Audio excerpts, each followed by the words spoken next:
आपण पाहिलं देवेंद्र फडणवीसांनी उद्धव ठाकरेंवर पलटवार केलेला आहे। 2.5 वर्षात तुम्ही काय केलं, 2.5 वर्षात आम्ही काय केलं, याचा सगळा लेखाजोखाच आपण एकमेकांसमोर मांडूया असं खुलं आवाहन फडणवीसांनी केलंय। यानंतर बातमी ती म्हणजे नकली शिवसेनेसंदर्भातली।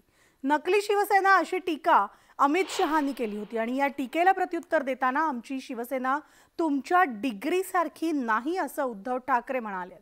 आणि दुसरीकडे बाळासाहेबांच्या विचारांची शिवसेना तुमची नाही अशी टीका देखील मुख्यमंत्री एकनाथ शिंदेंनी उद्धव ठाकरेंवर केली आहे।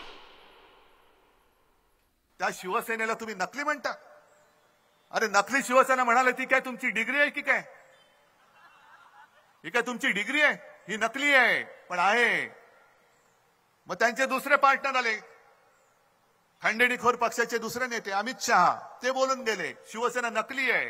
प्रधानमंत्री महोदय आणि गृहमंत्री म्हणाले ते खरं आहे। याचं कारण बाळासाहेबांच्या विचारांची शिवसेना जी होती ती आता नाही आहे। बाळासाहेबांचे विचारच सोडले ना। बाळासाहेब म्हणाले काँग्रेसच्या बरोबर कधी गेला तर मी माझं दुकान बंद करीन। आज सावरकरांचा अपमान होतोय, निमूटपणे सहन करतायत। म्हणजे बाळासाहेबांचे विचार सोडले, बाळासाहेबांची भूमिका सोडली, त्यामुळे आता बाळासाहेबांची शिवसेना ती नाहीये। आम्ही बाळासाहेबांची शिवसेना पुढे घेऊन चाललोय।